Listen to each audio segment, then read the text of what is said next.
Tapuji matuhatta marhitena marede sian bukwede nomor 826 ayat sada.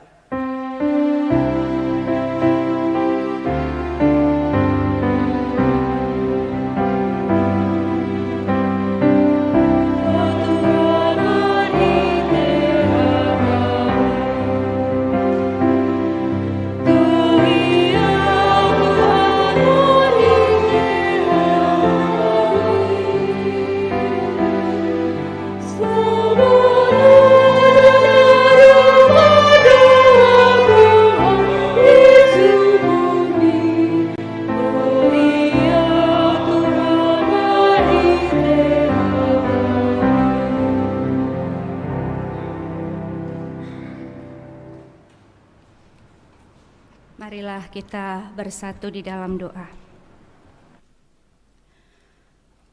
Damai sejahtera Allah yang melampaui segala akal, itulah kiranya yang memelihara hati dan pikiran saudara sekalian di dalam Kristus Yesus Tuhan kita. Amin. Shalom, Bapak, Ibu, dan saudara-saudara, marilah kita menyambut firman Tuhan buat kita di minggu yang baru ini. Sebagaimana tertulis dalam kitab Imamat pasal 25, ayatnya yang pertama hingga ayatnya yang ke-13. Saya akan bacakan buat kita Imamat pasal 25, ayatnya yang pertama hingga ayatnya yang ke-13, demikian firman Tuhan. Tahun Sabat dan tahun Yobel.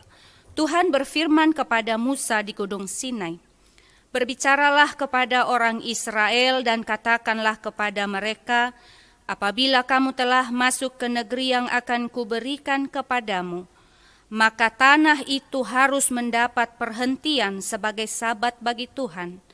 6 tahun lamanya engkau harus menaburi ladangmu, dan 6 tahun lamanya engkau harus merantingi kebun anggurmu dan mengumpulkan hasil tanah itu. Tetapi pada tahun yang ke-7 haruslah ada bagi tanah itu suatu sabat, masa perhentian penuh, suatu sabat bagi Tuhan. Ladangmu janganlah kau taburi, dan kebun anggurmu janganlah kau rantingi. Dan apa yang tumbuh sendiri dari penuaianmu itu, janganlah kau tuai, dan buah anggur dari pokok anggurmu yang tidak dirantingi janganlah kau petik. Tahun itu harus menjadi tahun perhentian penuh bagi tanah itu. Hasil tanah selama sabat itu haruslah menjadi makanan bagimu, yakni bagimu sendiri, bagi budakmu laki-laki, bagi budakmu perempuan, bagi orang upahan, dan bagi orang asing di antaramu, yang semuanya tinggal padamu. Juga bagi ternakmu dan bagi binatang liar yang ada di tanahmu. Segala hasil tanah itu menjadi makanannya. Selanjutnya engkau harus menghitung 7 tahun Sabat, yakni 7 kali 7 tahun, sehingga masa 7 tahun Sabat itu sama dengan 49 tahun. Lalu engkau harus memperdengarkan bunyi sangkakala di mana-mana dalam bulan yang ke-7 pada tanggal 10 bulan itu. Pada hari raya pendamaian, kamu harus memperdengarkan bunyi sangkakala itu di mana-mana di seluruh negerimu. Kamu harus menguduskan tahun yang ke-50 dan memaklumkan kebebasan di negeri itu bagi segenap penduduknya. Itu harus menjadi tahun Yobel bagimu, dan kamu harus masing-masing pulang ke tanah miliknya dan kepada kaumnya. Tahun yang ke-50 itu harus menjadi tahun Yobel bagimu. Jangan kamu menabur, dan apa yang tumbuh sendiri dalam tahun itu jangan kamu tuai, dan pokok anggur yang tidak dirantingi jangan kamu petik buahnya, karena tahun itu adalah tahun Yobel, haruslah itu kudus bagimu. Hasil tahun itu yang hendak kamu makan harus diambil dari ladang. Dalam tahun Yobel itu kamu harus masing-masing pulang ke tanah miliknya. Demikian pembacaan firman Tuhan. Bapak, Ibu, dan saudara-saudara yang dikasihi Tuhan Yesus Kristus, ketika mempersiapkan khotbah ini saya mengingat firman Tuhan dalam kitab Pengkhotbah 3 yang mengatakan bahwa segala sesuatu ada waktunya. Ada waktu untuk menanam, ada waktu untuk menuai. Ada waktu untuk beruntung, namun ada waktu untuk merugi. Ada waktu untuk memberi, namun ada waktu untuk menerima. Ada waktu untuk bekerja, namun ada waktu untuk beristirahat. Tuhan menetapkan itu menjadi bagian kehidupan manusia dan kita harus mengikuti pola itu. Mengapa Tuhan menentukan dan menetapkan kehidupan yang silih berganti? Jawabannya adalah supaya kehidupan kita seimbang. Supaya kehidupan kita mengalami keseimbangan. Bahwa segala sesuatu yang kita jalani dan hidupi haruslah kita lakukan secara silih berganti. Ada saat untuk menanam dan ada saat untuk menuai. Bapak, Ibu, dan saudara-saudara, bukan hanya diperuntukkan kepada manusia, tetapi juga berlaku bagi seluruh alam ciptaan Tuhan. Inilah yang Tuhan tetapkan menjadi peraturan baru bagi bangsa Israel ketika mereka akan memasuki tanah Kanaan. Tuhan memberikan aturan tentang keberlangsungan hidup ciptaan, yaitu dalam hal ini tanah. Bahwa tanah juga perlu untuk beristirahat atau diistirahatkan. Sama seperti manusia setelah bekerja, kemudian ia beristirahat untuk mendapatkan pemulihan dan kekuatan yang baru, demikian juga Tuhan menetapkan bagi bangsa Israel bahwa setelah tiba nanti di tanah Kanaan, di tanah perjanjian yang Tuhan janjikan, bahwa bangsa Israel juga harus melaksanakan peraturan dan ketetapan itu, yaitu berhubungan dengan bagaimana mereka mengelola tanah dengan baik.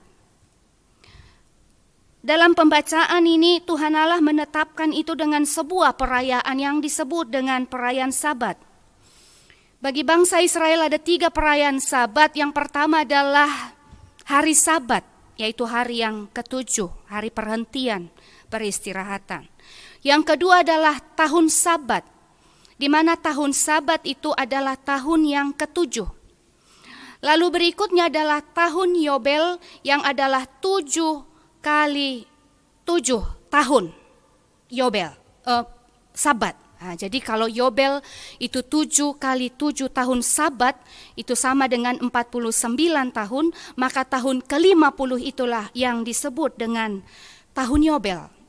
Itu sebabnya kenapa kemudian kita mengadopsi itu menjadi sebuah tradisi dalam perayaan 50 tahun. Sering kita sebut dengan jubileum, ya, marjubileum, marjobel. Tahun anugerah rahmat Tuhan. 2 perayaan Sabat tersebut menjadi ketetapan dalam pembacaan kita. Dalam kitab Imamat 25 ini, Tuhan Allah katakan kepada bangsa Israel bahwa engkau harus melakukan itu, yaitu tahun Sabat setiap 7 tahun dan tahun Yobel setiap 7 kali 7 tahun Sabat. Bagaimana itu terjadi? Bapak, Ibu, dan saudara-saudara, dalam pembacaan kita itu dikatakan di ayat 9, pada tahun itu tahun Yobel itu katanya menjadi puncak perayaan dari segala tahun Sabat. Pada tahun itu engkau harus memperdengarkan bunyi sangkakala di mana-mana, bahkan di seluruh negerimu. Ini menunjukkan betapa pentingnya dan betapa berharganya perayaan itu. Bukan hanya sekedar perayaan atau peringatan, atau bahkan bukan hanya sekedar perhentian, tetapi momen ini juga adalah sebagai penghormatan kepada Allah. Penghormatan kepada Allah itu dilakukan dengan mengadakan hari perhentian dan hari peristirahatan itu saja. Bukan hanya sekedar perayaan, tetapi banyak hal yang harus mereka lakukan dalam aksi nyata, dalam perbuatan nyata. Itulah cara mereka untuk menunjukkan bahwa mereka adalah benar-benar umat Allah. Bapak, Ibu, dan saudara-saudaraku, apa pesan nats ini untuk kita lakukan saat ini dalam kehidupan kita, khususnya ketika kita masih menghadapi pandemi COVID-19 ini? Yang pertama, bahwa semua manusia, semua insan butuh istirahat. Jangan diperbudak oleh pekerjaan dan keinginan. Kita butuh istirahat. Bahkan tanah pun diperintahkan Tuhan untuk istirahat. Di tahun Sabat dan tahun Yobel, mereka tidak boleh mengerjakan tanah itu, supaya tanah itu bisa beristirahat. Dan tanah itu bisa merefresh dirinya sendiri, supaya tanah itu lestari kembali, sehingga kesuburan tanah itu meningkat dan bisa menghasilkan hasil yang melimpah. Bukan hanya tanah, tetapi manusia juga beristirahat, supaya ia tidak menjadi budak bagi pekerjaannya. Sehingga kalau ia melakukan Sabat itu dengan baik, maka tenaganya akan pulih kembali dan ia akan semakin kuat. Bila kita beristirahat dengan baik, pastilah produktivitas kita juga akan menjadi baik. Sabat kita pahami sebagai peristirahatan, tetapi tentu bukan hanya untuk beristirahat saja, tetapi sekaligus juga kita pahami sebagai peribadatan atau beribadah. Maka pada hari Sabat yang dipulihkan bukan hanya jasmani saja, tetapi juga pemulihan secara rohani.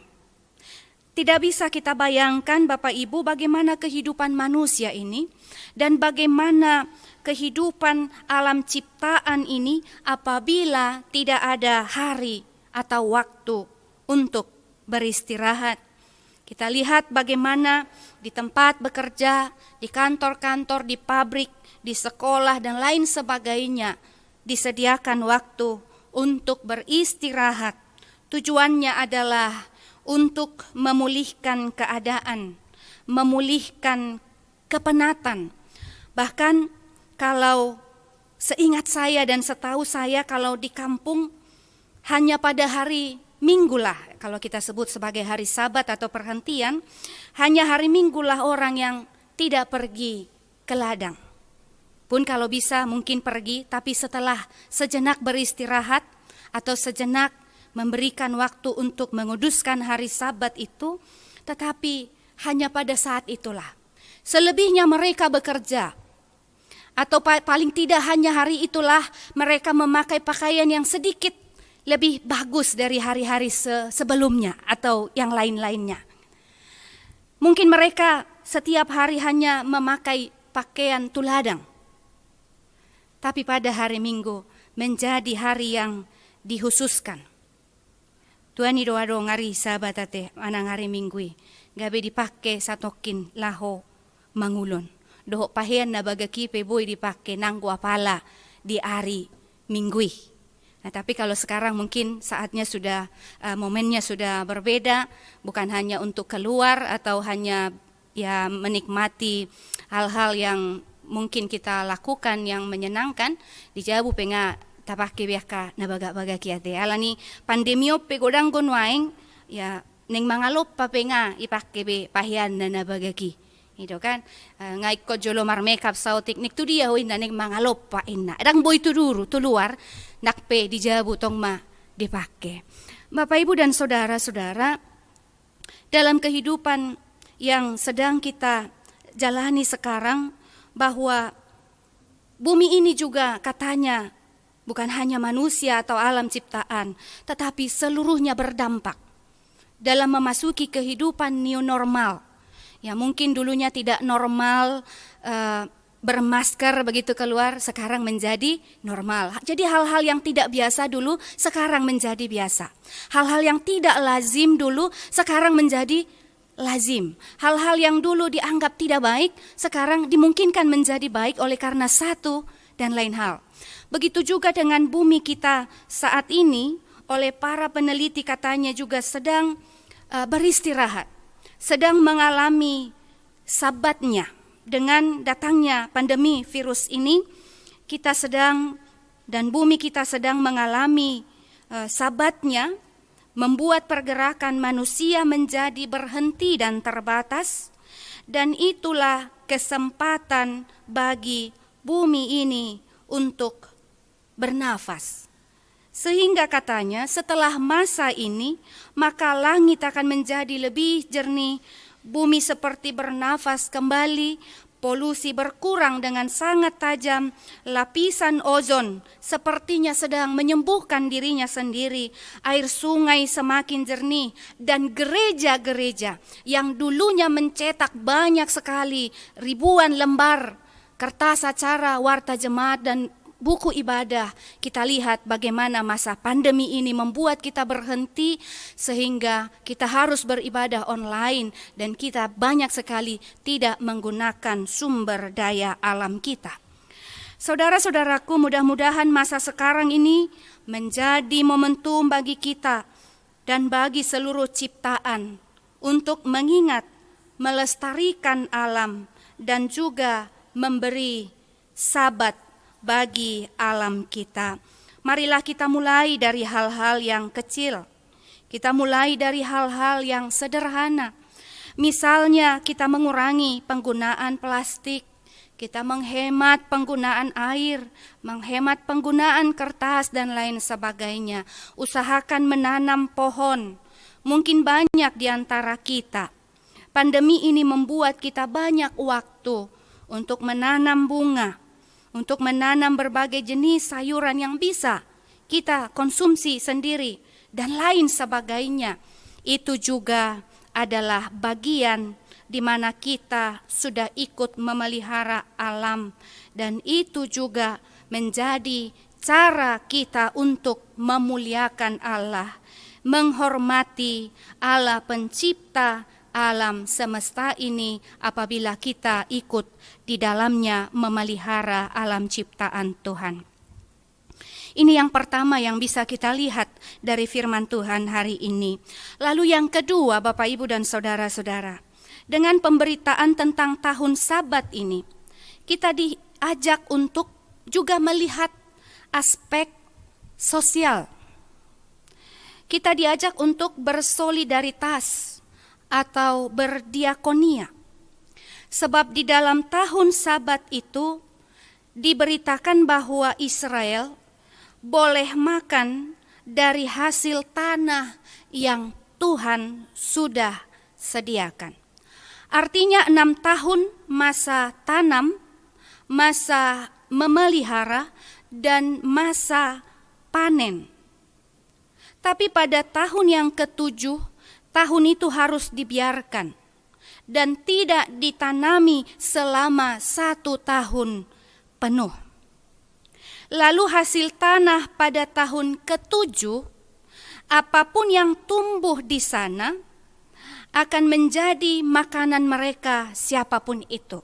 Nah, jadi kita lihat di sana bagaimana solidaritas itu, siapapun yang punya tanah, dan apapun yang tumbuh di tanah itu, pada tahun yang ke-7 itu adalah bagian milik dari semua ciptaan Tuhan. Dalam ayat 6 dikatakan, hasil tanah selama Sabat itu haruslah menjadi makanan bagimu, yakni bagimu sendiri, bagi budakmu laki-laki, bagi budakmu perempuan, bagi orang upahan, dan bagi orang asing di antaramu, juga bagi ternakmu dan segala binatang liar yang ada di tanahmu, segala hasil tanah itu menjadi makanannya. Pemilik tanah itu katanya haruslah menunjukkan rasa solidaritas, kerelaan memberikan hasil tanahnya bagi semua orang, bahkan semua ciptaan tanpa terkecuali, bagimu, bagi budakmu laki-laki, perempuan, bagi orang asing, bagi ternakmu dan hewan liar. Binatang liar yang ada di situ pun berhak untuk mengambil bagian yang tumbuh di tanah itu. Ini mengajarkan kita untuk hidup berbagi. Mengajarkan kita untuk solider dengan sekitar dan lingkungan kita.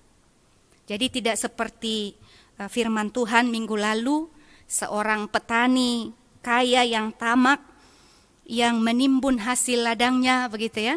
Lalu ia mengumpulkannya di lumbung. Sampai di situ saya kira tidak ada yang salah.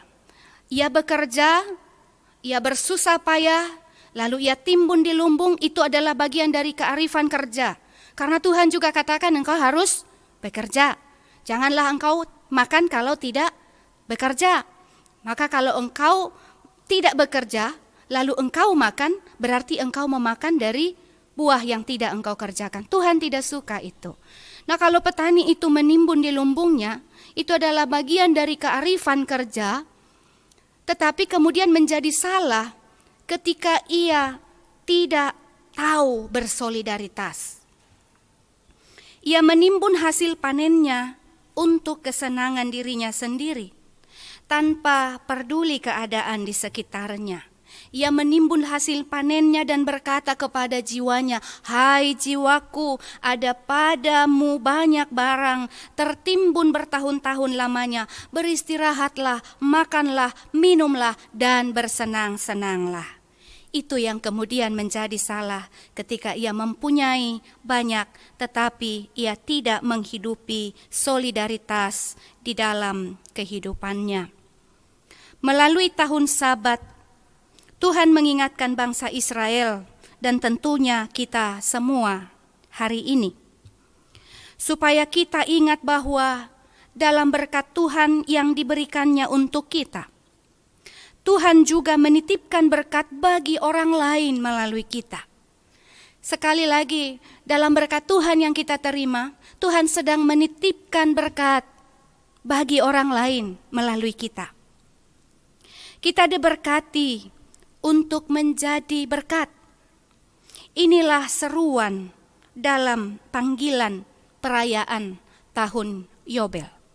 Supaya kita menjadi berkat, pembawa pembebasan. Di mana dalam tahun Yobel tidak ada lagi tuan dan hamba.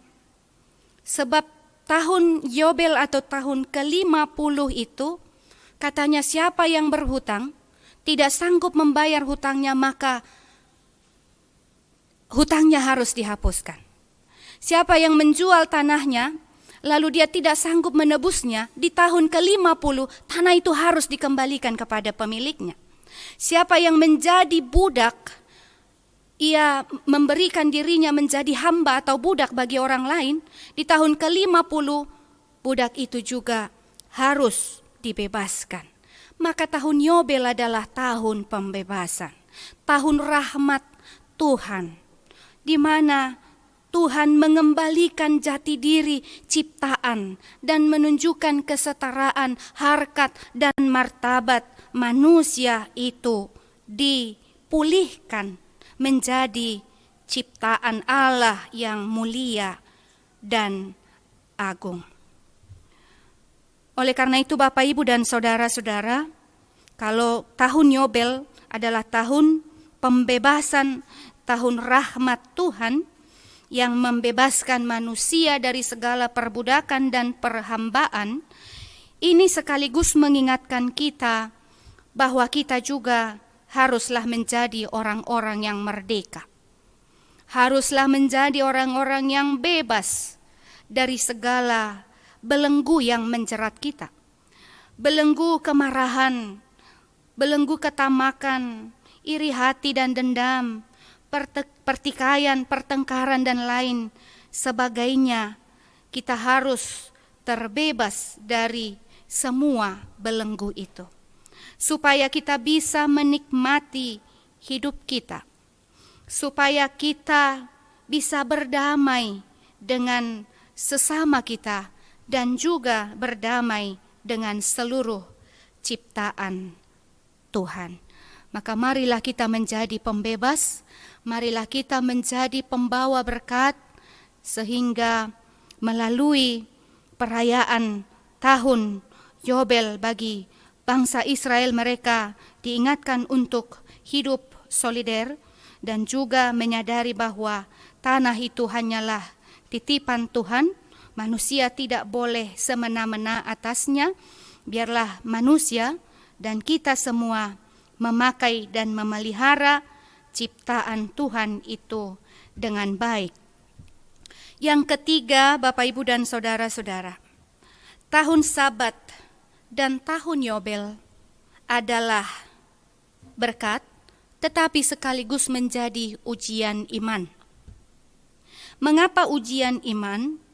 Karena tentu tidak mudah mengimani keberlangsungan hidup tanpa mengolah tanah sepanjang 1 tahun.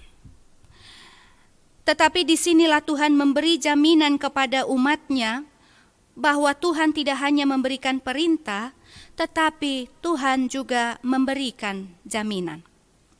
Tuhan memberi jaminan di ayat 20 pasal 25 kitab Imamat ini dikatakan bahwa Tuhan akan mencukupkan. Apabila kamu bertanya, apakah yang akan kami makan dalam tahun yang ke-7? Bukankah kami tidak boleh menabur dan tidak boleh mengumpulkan hasil tanah kami? Maka aku akan memerintahkan berkat-Mu kepadamu dalam tahun yang ke-6, supaya diberinya hasil untuk 3 tahun. Dalam tahun yang ke-8, kamu akan menabur, tetapi kamu akan makan dari hasil yang lama sampai kepada tahun ke-9. Ini menarik, Bapak, Ibu, dan saudara-saudara, jaminan Tuhan atas kecukupan hidup umatnya. Kalau Tuhan memerintahkan tahun ke-7 tanah itu beristirahat, namun di tahun yang ke-6 katanya, ya sebelum beristirahat di tahun yang ke-7, maka tahun ke-6 tanah itu akan menumbuhkan hasilnya dan cukup untuk 3 tahun ke depan. Inilah jaminan pemeliharaan Tuhan. Kalau kita berpikir bagaimana mungkin 1 tahun tanah itu tidak dikelola dan diberhentikan sedemikian. Lalu apa yang akan kami makan? Tuhan katakan tahun yang ke-6 bahwa tanah itu akan menumbuhkan 3 kali lipat sehingga akan mencukupkan engkau di tahun yang ke-7 ketika tanah itu beristirahat, dan di tahun yang ke-7, ke-8 ketika baru menanam, sampai tahun yang ke-9 sampai hasil panen tahun ke-8 itu bertumbuh di tahun yang ke-9. Bapak, Ibu, dan saudara-saudara, itulah jaminan Tuhan bagi setiap orang yang percaya bahwa Tuhan sudah menyediakan segala apa yang kita butuhkan dan mencukupkan segala apa yang kita perlukan. Tuhan sudah melakukan itu. Bagi bangsa Israel, mereka sudah menyaksikan kebesaran Tuhan. Bagaimana Tuhan Allah menuntun mereka 40 tahun di padang gurun. Bagaimana Tuhan membawa Elia di sungai Kerit, mendatangkan burung gagak untuk memberikan makanan dan lain sebagainya. Bapak, Ibu, dan saudara-saudara, pertanyaannya bagi kita hari ini adalah, terlebih di situasi yang sedang kita hadapi ini, apakah kita masih percaya akan kemahakuasaan dan pemeliharaan Tuhan atas kehidupan kita?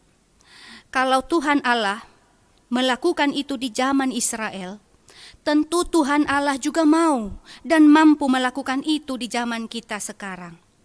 Tuhan punya cara yang ajaib memelihara kehidupan orang-orang yang beriman kepadanya. Karena Ia adalah Allah yang maha kuasa, Allah yang maha pengasih. Ia adalah Gembala Agung yang memelihara kehidupan kita. Yang perlu sekarang adalah marilah kita imani itu. Terutama bagi saudara-saudaraku yang mungkin sedang bergumul, yang mungkin sedang gelisah, yang kehilangan pendapatan, pekerjaan, dan usaha. Inilah saatnya ujian iman bagi kita. Percayakah kita bahwa Tuhan sudah merancangkan yang terbaik bagi kita? Percayalah bahwa Tuhan mampu dan sanggup memulihkan keadaan kita saat ini. Percayalah bahwa Tuhan punya rancangan yang terbaik untuk kita, yaitu rancangan damai sejahtera. Yang terakhir, Bapak, Ibu, dan saudara-saudara, bagaimana kita merayakan tahun Sabat ini di masa sekarang? Tentu kita tidak lagi merayakannya secara harafiah, sebagaimana orang Israel lakukan di waktu yang lalu. Tahun Yobel tidak lagi kita pahami soal waktu dan kapan.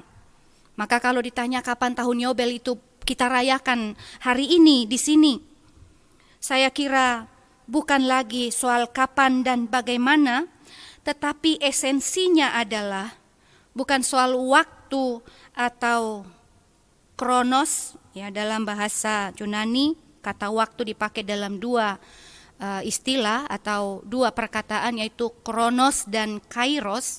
Maka kalau kronos itu adalah soal waktunya, soal kapannya, tetapi kairos lebih kepada isinya, ya, bagaimana itu dilakukan.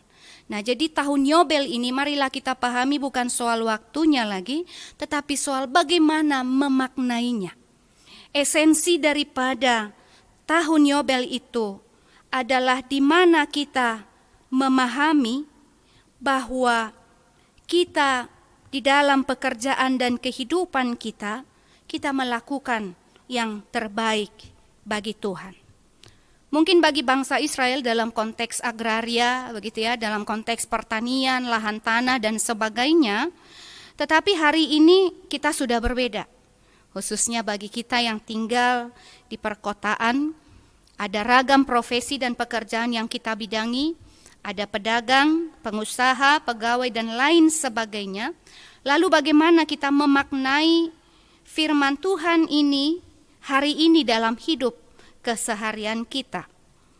Tuhan memberi kesempatan bagi kita untuk bekerja. Bekerja adalah anugerah. Bekerja adalah panggilan Tuhan.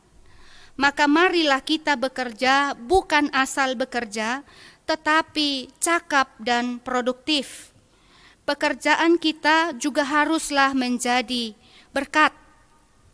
Sehingga apapun yang kita kerjakan, ukuran satu-satunya adalah pekerjaan itu harus menyenangkan hati Tuhan, bukan menyenangkan hati kita. Bekerjalah untuk kemuliaan Tuhan.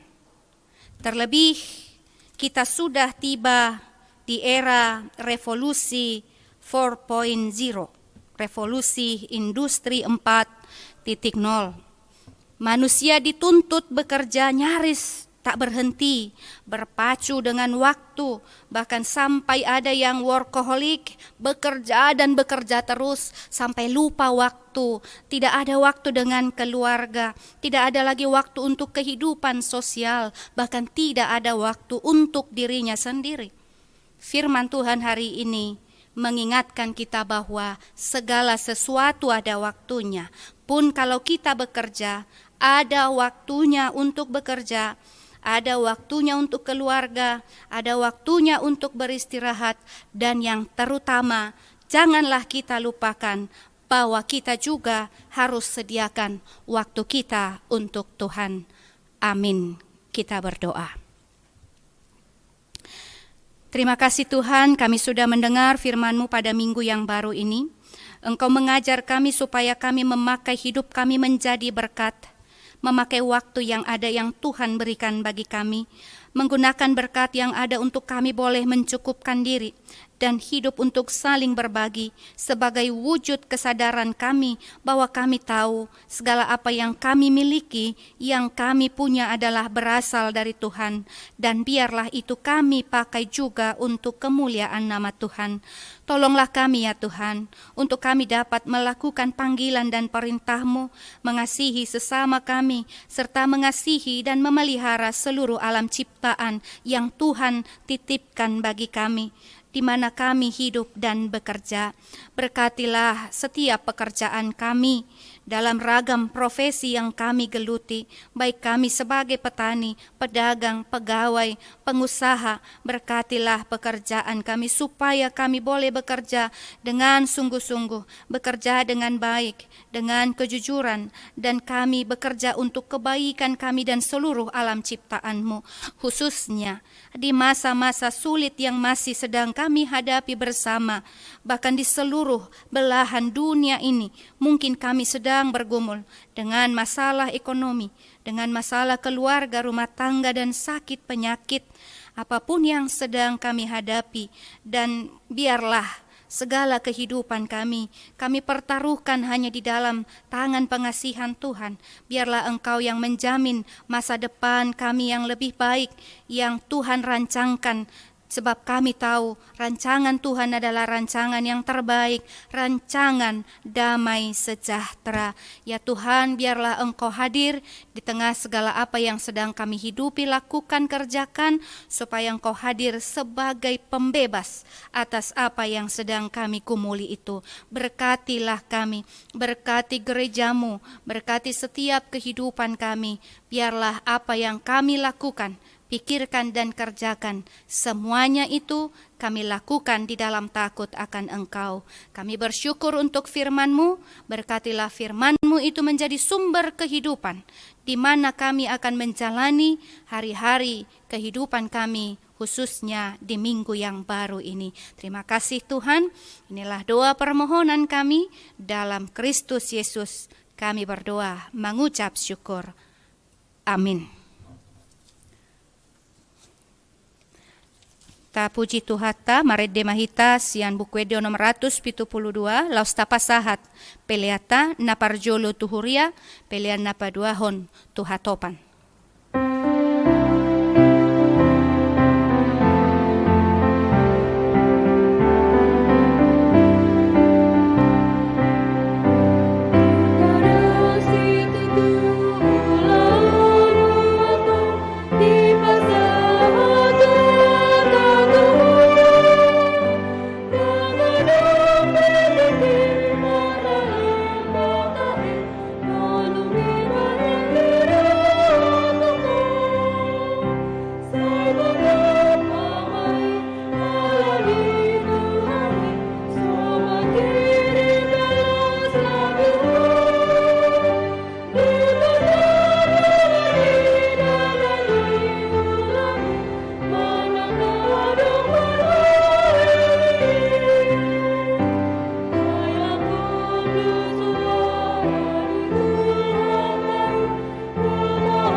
Pasu-pasu jala diramoti Tuhan debata maho, Disodakon Tuhan debata ma bohina tuho jala asi ma rohana midaho.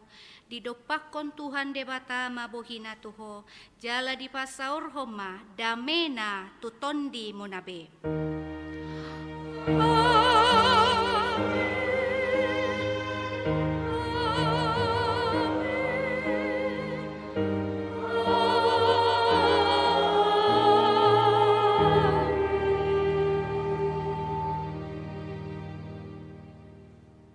Selamat hari Minggu ma dihita saluhutna.